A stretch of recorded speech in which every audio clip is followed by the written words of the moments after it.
kwasenkulu yasezulwini, Thixo waokhokho bami, ngiyabonga kakhulu isipho ongipha sona ekuseni noma ngiwumuntu onje.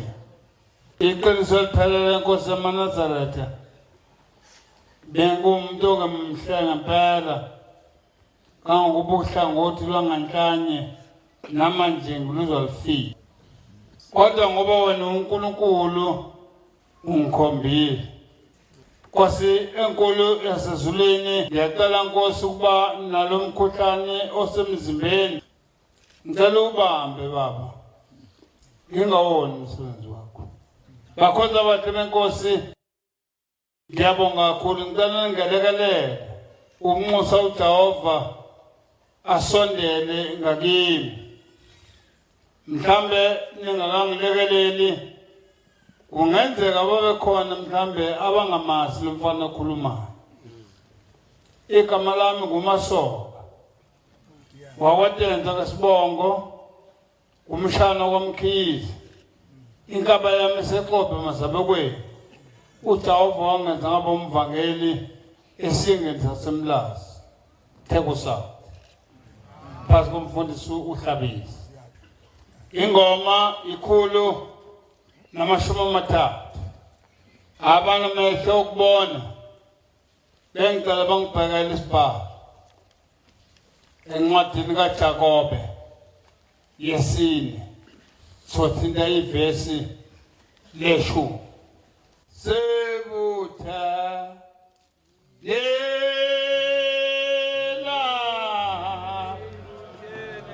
apha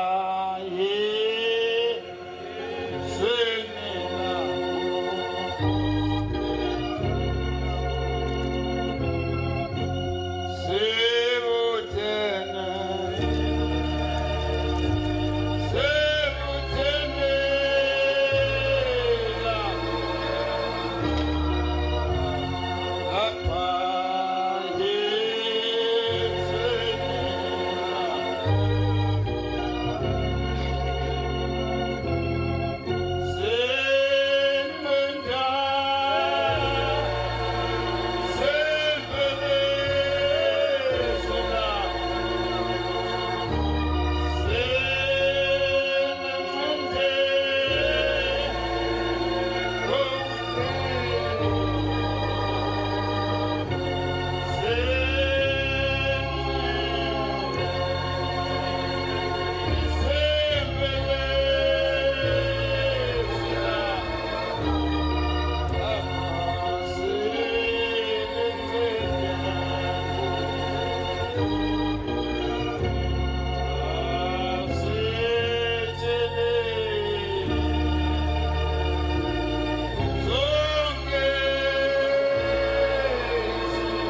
ilanga ngake ngabuka la kule ncwadi ephathwa abazalwane. Ngabuka khona amadoda noma abantu ababe noNkulunkulu wabo ababemthemba. Okwakuthiwa uBhala. Le ndoda eubhali yenabo prophet bayo. Kodwa into engithanda lapha kule ndaba ukuthi umNazaretha angazenyezi umNazaretha bakhe. Ngoba mangibheka leli Bhayibheli angikaze ngimthole omunye uNkulunkulu wakwenye indawo ngaphandle kaNkulunkulu waseNazaretha. Amen. Labo bantu ke baphikisana nendoda ekuthiwa Elijah. Insizwa yonyazi. Athi ungasitshela indaba yonyazi. Umuntu sikhuluma ngoNkulunkulu thina. Hawu noNkulunkulu. Athi emathesi noNkulunkulu thina. Yabona ke iNazaretha alinayo inkani, alihofu inkani. Kodwa into elinayo ukwenza abesebonakala uNkulunkulu. Yesu lensizwa hayi njani izofowethu. Anginayo inkinga. Anginayo inkani. Uma nina ninoNkulunkulu asikhombisa abantu ukuthi ubani noNkulunkulu ophilayo nophilisayo. Yesu lensizwa oyisha lalelani madoda. Ushembe mina wanginika imfuyo nginenkomo. Yezami lezi nkomo zoyikhipha azunikelwe futhi ibandla. Zoyikhipha esibayeni. Zonika yodwa nami ngisale nayodwa. Nina ngoba noNkulunkulu nigarantile nendoqala phambili kuqala. Nizosiza-ke bafowethu mase nihlahlele lenkomo nayenza konke ningawuphathi umlilo ngezandla. Bese nimemeza uNkulunkulu wenu abuyisa umlilo. Akhona Nazaretha. Amen. Angikwazi kodwa wena lohamba khona ukuthi uproud kangakanani ukulandela inyazi. Angikwazi mina lohamba khona ukuthi wena udume ngani njengokulandela inyazi. Noma udume ngesibhakela, noma udume ngentambo, angikwazi. Kodwa le ma cellphone niwaphatha amakhulu ayangisabisa. Asiyeke-ke le asikhuluma nendaba le mambala. NoShembe ophilayo nophilisayo. Hawu sasemise umsila-ke le mambala. Sifuna ukukhombisa uElijah, hawu landela uShembe. Hayi. Sasekuqala zayibamba le nkabi oyikhipha le nkabi Elijah. Zayithatha le nkabi zayibulala. Zayifaka emgodweni abantu bathembe basodlinya. Sekufuna manje ukuze umlilo. Saseyiqala. Bali sicela umlilo naye inyama seyilungile. Hayi umlilo uqhamuka. Zasho ngayizabona ihamba iwashi. Zasezekule insizwa yonyazi. Hayi ndoda, hayi akasifuni usiphendula loNkulunkulu. Yesu lensizwa hayi mewezani kakhulu umhlaba uzulekile ulele. Saseneneza ngoba nakalithaya amaphimba akezwakali kahle. Wayesethathani insingo. Nisika umzimba. Kanti lokhala kakhulu. Saseyimemeza lensizwa. Bali sicela umlilo inyama seyilungile wena. Wabona ngathi leshoni la.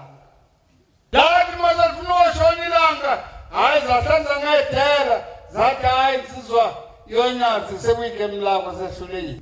Hawu senehlulekile madoda. Lazi singazi. Ukuthi umkhulu ufikile. Kanti sazi sisitshelile.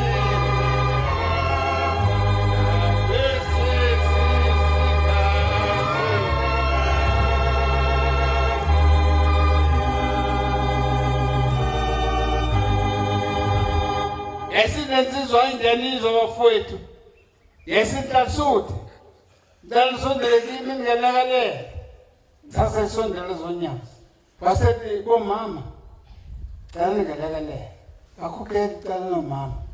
Bangelekelela. Bangikhalela amanzi emfuleni. Yasi ndaba yapheza.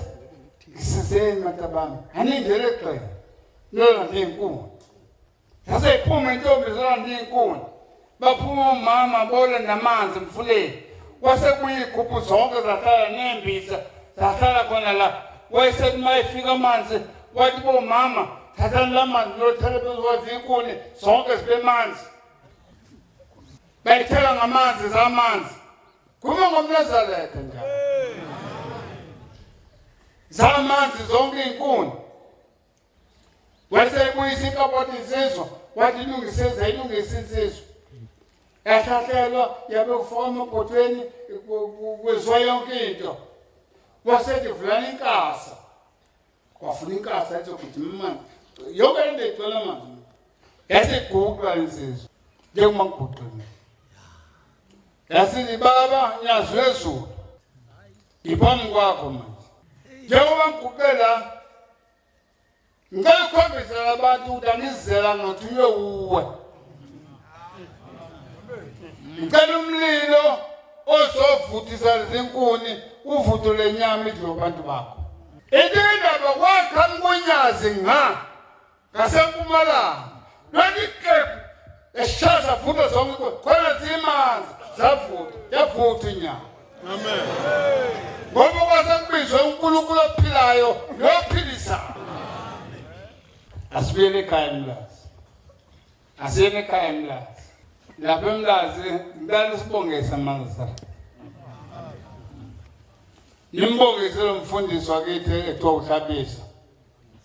Uphatha umzi omkhulu kangaka nobusiseke ngalulahlo. Wanyakaza lo muzi wanyakaza kambi na wathuma nami na ukhuluma kambi nje. Kanti ushiswa ubungcwele ophakathi. Kondawo lapha nomzi lapha okuthiwa nivama ukuthi iteyisi ufuna ukusho ukuthi i-hostel yakaloliwe. Kodwa le ndaba ungalozinde eyisungula wayiqala ehlahleni khona ihlahla ezimbili othi mawulaphaya angazi kodwa kunendawana elaphaya ngasebridgini izihlahla zikhona zimbili lapha iqala khona abantu bengangabi ngaka. Wayesathi meqhamuka kungalozinde omama bese besuma namasundu behalalisa bebona uNkulunkulu engena phakathi kwezwe lakithi. Uthi ke ungalozinde maNazaretha aseMlazi.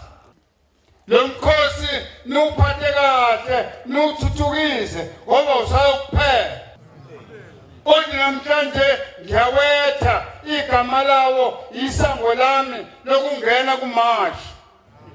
Wayesethi ho kodwa nina umashi usemampontweni. Wathi hayi ingilosi kaMashi yabekwa la wayesekhomba phasi kwebridge emfuleni uMlazi. Ubethi mevama ukuya lapha mayifika phezu kwebridge afame. Ngoba usuke ethatha ingilosi ayongenisa ngayo umhlangano kaMashi emampondweni. Manifike kulo mzi wangcwele engathi nani beningangena esikeyini sokuphatha kahle. Lapha yakulo muzi wayincipha indawo la ehlatheni sawelana nasemabhonweni wafuka umona kubantu bomhlaba zasishiyeni lo ndaba sabiyela ngapha kulela senibiza ngethe epaki. Uthe uJehova embethe umzimba wesine efika lapha eTesi. Kunengane entombazane esishosha eyathi mayisuma yasuma yabalaka yenyuka ibheke ngasegriphu kwazi kwalamludla kada umfundisi umngomezulu lo ngaphesheya wafuka nobhoko wathi ngizanifaka ubhoko mase ngibulala ingane seyisindiswe uNkulunkulu. Khuluma izimanga zobungcwele eziphakathi komzi waseMlazi. Ngelilanga kunengane esesibonakaliswe kumshumani Ndwandwe khona lapha. Eyabonakaliswe phala zinyonga bathoba abantu babaleka. Khuluma ngoNkulunkulu bukaShembe ubulapha. Nobungcwele bomuzi. Engathi uShembe bengasipha indlela yokuphatha lo mzi. Suphatha kufanele. Ngelilanga ke wafika insizwa kaNdlovu. Ibisebenza kwaToyota la kuMorodi idayisa imoto. iza kimi lensizwa ithi Mvangeli cela ungisize ngihamba nomuntu obuqanyendela isimanga ugona ingane engenayo indawo yokuyikhulula ngiphe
baba Ndlovu cela ungiphathele namvangeli umntwana Ndlovu thatha nina umfakela ngoba ngamzokhuphuka nethi nebandla lasasazisweni lihambisa isipho kubaba mfakela wasemfaka sahamba siyajova manazarete phambi kwenyazi uba umfundisi esamvangeli leso sikhathi uyekhumbula lana wakusekona umalume ngafika ubela baba bobabili wangasangani umuntu sengana amafulegi kuphela thema ngithula lethempela ngase ngimbiza athondela mntana angikhuza wangikhuza umfundisi ngathi kahle mfundisi phethe emergency la kwingozi kakhulu kodwa mozomsiza phela ngingasizakala na lo mntana lo uphethe ingane engenayo indawo yikhulula wathi hamba kubaba ngifike enyazini yikhuluma ngithi mntana ngikhulumela wena athi baba aphi amafutha akhe na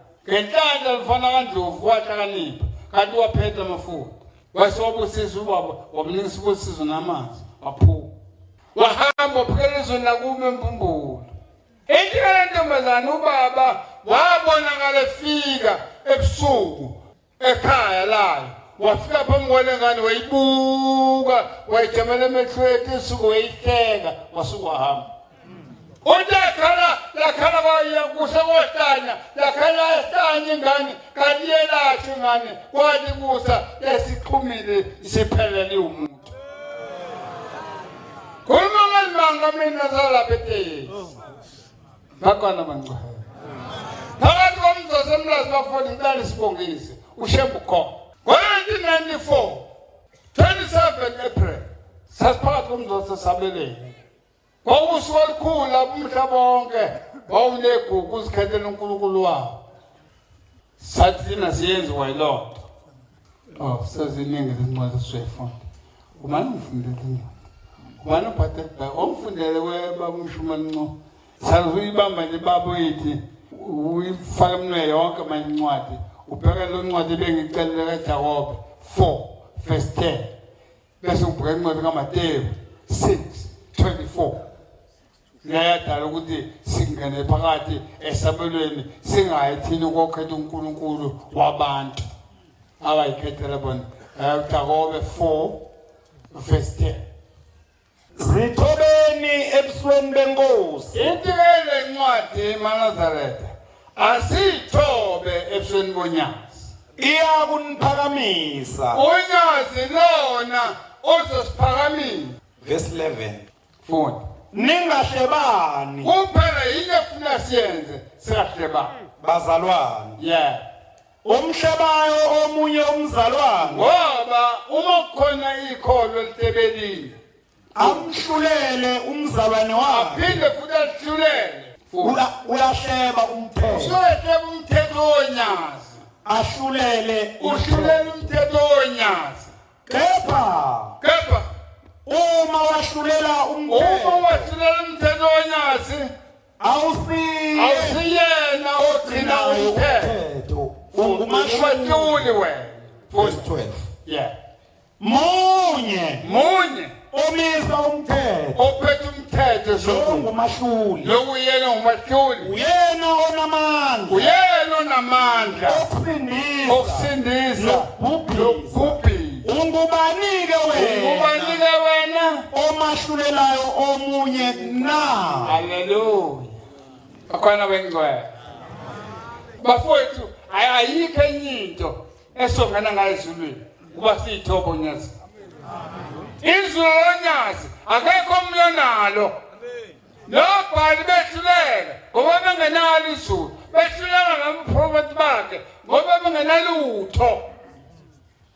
Edina ngezulu imila ithi ngijathuze into eyodwa ukuthi ngiphakathi kwebandla elibhekwayo. Ithi kufanele banigxeke ngoba khona lutho abaliphethe. Bazokhuluma amathini bengenalutho. Zangena ethebelini kwakulesithathu mangaphosisi Mateyu 6:24. Zangena zathi evangeli zangayi kovota. Kwakuyovota nalanga bonke abantu babe nethuba ezimnyama. Ngikhona mangcwele. Sakho into eyodwa ukuthi thina siqoka uShembe kuphela. Funda. Akukho umuntu ongakhonza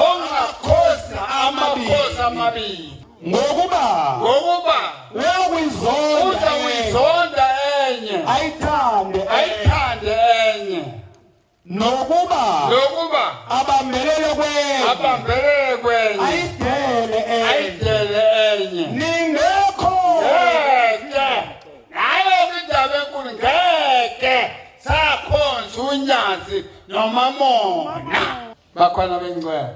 Sahlala sathi ivangeli phakathi esabelweni. Salibamba ivangeli uthemi ngabo 1 sayivala. Sathi abantu abodla amatabu. Siyabuya ntambama. Kwakulithatha impela. Siyabuya ntambama sokuzilala nathi. Bahamba bengcwele. Awumuhle Shembe. Babuya ntambama. Bangaza amakhulu masakhona abantu abothanda uShembe.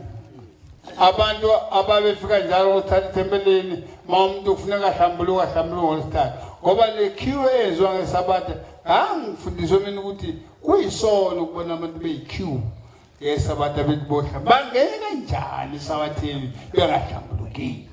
Bahlambuluke ngolesithathu bonke babequeue bahlambuluke baye bahle liyafika isabatha liyangena nje baseyintini. Bakhona bengcwele. Bathe bafika ntambama. Kwase khamu umama wakhe ngaleka sasangomeni. Ekhala zizulu. Hawu umshumayeli. Sengibale inkinga. Ingane yami igwini screw. Hayi speed. Screw. What screw? Yakuba lokungena ubhenqo isicaphaza kwakho. Egwini sona. Wathi umshumayeli. Oh, kulungile mama ngiyezwa. Ungayi kodwa kudokotela, futhi ungayisibhedlela. Oh, ngimshumayeli. Sangana ethempelini. Shembe. Angithi wena Shembe umgqamo Gumede wagwinya isipeleti wasibulala saphela kuye. yina zokuhlula ukusiza lengane kwenye isikhulu phela sazi uNkulunkulu sindisa lengane phuma na mama nangamafuthi kose kubusisa kwaphela kanjani mina ngathi masathandaza noma sasinga kodwa uNkulunkulu kaShembe amen waphuma mama okwesithathu olesine olesihlanu ngesabathe ekuseni eshabanzi wona fika thembelini wethobu mama uyena wafika kuqala njengomshumayeli ethembelini emshembe uNkulunkulu ubhalwe ngakwenza lo nikhona ngcwele khuluma mina ngobungcwele noNkulunkulu kaShembe phakathi komuzwa semlalo ngena ngakushaya uNkulunkulu impela izwe lakithi uyalithanda mamboni khona sise gospel ngithi kwaku-2011 okundaba enkulu ekhona lapho ngemkhumbulo uzama ethi siyathandaza abanesono nabantu abathandazayo kodwa lento yenzeka ngesabatha inkonzo yaphathwa umfundisi uQhili ekuseni emini yaphathwa ubaba umfundisi uQheliza umthandazo wefundelwa yimi bayibamba mfamdumbi uthema kuphakathi ukhafula imvulo ekhafula washo ubabushozi wathi wafika uDawu akaqhubeka ekhaya ophindwe ekhafula wabona ikhafula manje eqinisa uphuza imvulo ayi labona ikhathi utayikhona izobonakala lento kuzobonakala iladi wathi waliphuma iladi izobonakala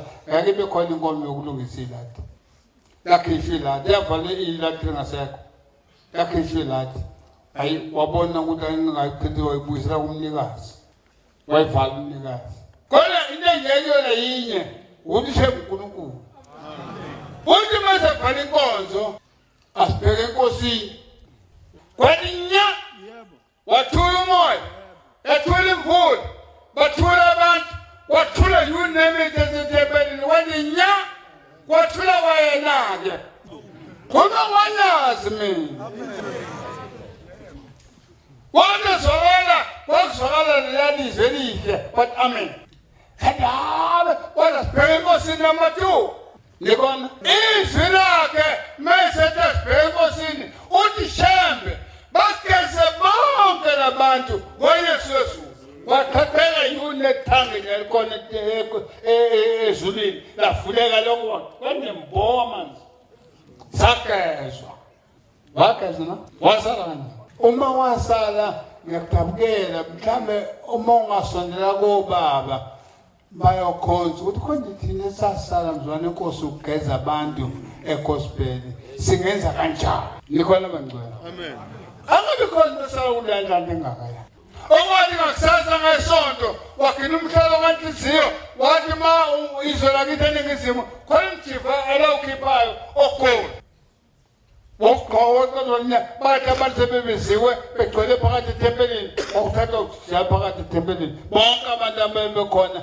babegodi unyathi amen bafowethu singabuki inyama ukufana kodwa asazi uNkulunkulu labo bongulungisa ilanga khona ngengizishiyo ngoku-understanda kwami unyazi uShembe uNkulunkulu wokhokho bami angisiboni isidingo sokuthi ngifuna uNkulunkulu wakhe yengasike ukuthi bathini bese bethi uNkulunkulu kaShembe ukuthi bazokwenzani kuyena angazi kodwa mina ngazi ukuthi uNkulunkulu esimkhonzayo nje uNkulunkulu wokhokho bethu onguShembe unyazi wezulu mase sithi uNkulunkulu kaShembe angazi ukuthi sesizokwenzani ngani angazi ngempela sizokwenzani mhlawumbe sengizoba mfishane bantwana bengcwele mhlawumbe ngafundiswa lo khona ngikwaziyo la ekhaya ma umNazaretha ethangene lingaphandle mangikhuluma ngethangene ngaphandle ngikhuluma ngendlu noma ngeofisi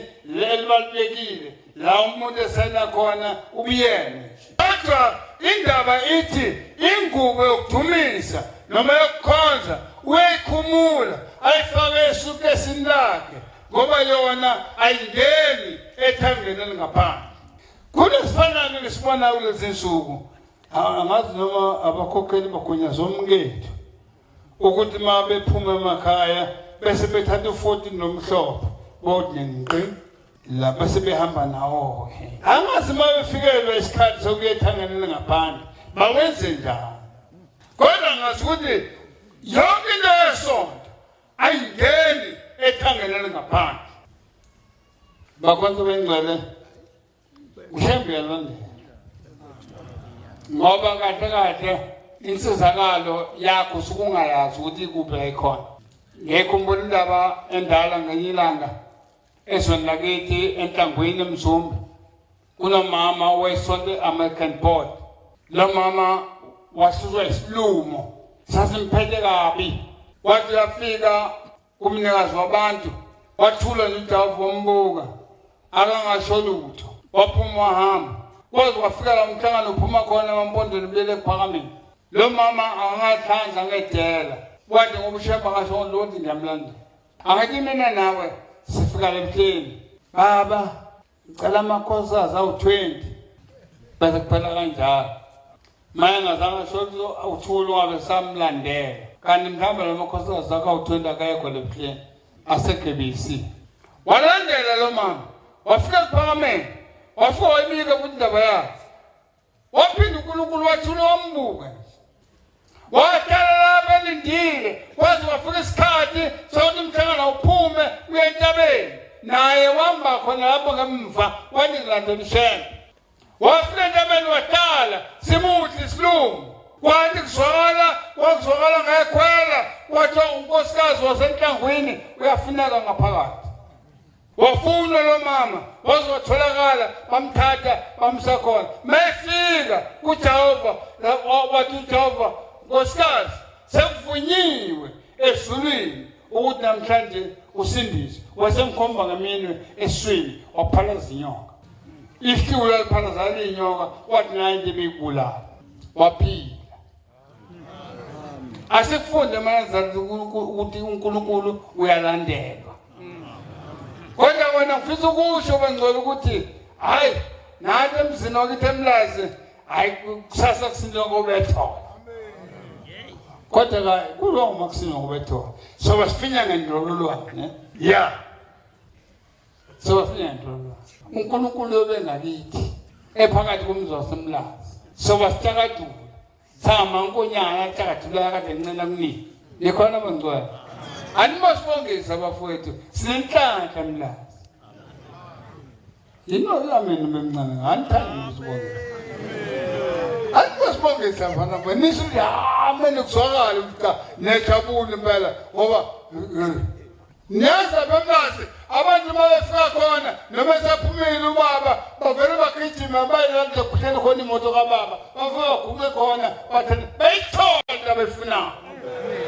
ngoba kade kuhleli uNkulunkulu nekhona manje sengcina Nazareth bengicela sifunde ukuthi masihamba phuma emakhaya sibatshele abanye bemisi ikakhulukazi abantu bemhlanganweni bohlala abareport abanezi bemisi ukuthi abazoba khona ekhaya bayaphi bayokwenza futhi ningathi masanifikile emzini kaNkulunkulu nilibona ukuhweba funa nazi nizokwenza emhlanganweni khona abanye phela bangayebenzile emhlanganweni ikakhulukazi omakoti bethu laba abasha walibona ukuthi fundiswa idosana inkonzo sibambezela babugcwenza Adamani amen uza kwokho umlungu bakaShembe ufuna kubonakala ihiya lakhe lelizimpemba leli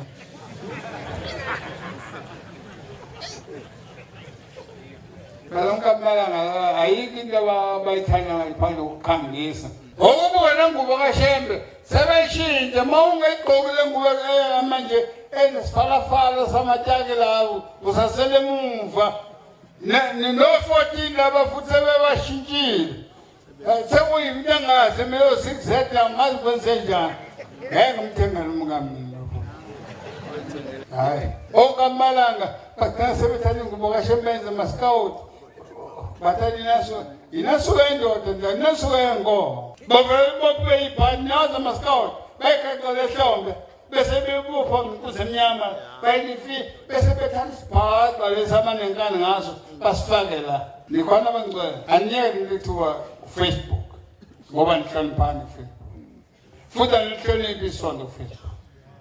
Nikhuluma mase beniphendula labantu nigcine senihlubuka nibethuke nani noseniyafana nabo. Mina ngayizi inkosi uThingo angisevula amasanga ithi ma umuntu ethi uyingqanga ungaboshi ukuthi nawe ngoba umothe nawe nabaseniyafana ubobonga uthi ngiyabonga ngoba uyazazi uyona ingqanga usuke kodwa kwakho ngoba unedimo. Mina nginazi noma namanazareth noma nimfanekiso wamanazareth. iFacebook nje angazi ngingenwe yini. Nangathi lekhaya akuhlotshwa ngegolide emlonyeni. Lezi ingena amadoda mayifunda izixeku ngibonile. Kodwa mshwela kithi Ndwandwe ubani wazi Ndwandwe khona mshwela kithi besimana ngarisweni usihlalo wasemlazi. Nikhona bangcwele. Lo mshwela liyamlalela uShembe. Wefa kungqo wegolide hayi lo ufaka player. Angikhuluma leyo nto mina. Wefa kungqo wegolide kodwa waliswa izwi likaShembe ukuthi akuhlotshwa ngegolide. Wathanda isandla sizowayiqula lekebela yena nje hayi ngokuphethezini wakuyigolide lo wakhibala laphansi. Bakhona bangcwele masimthanda uShembe bafuna asifuna incede ogcina mayisivala.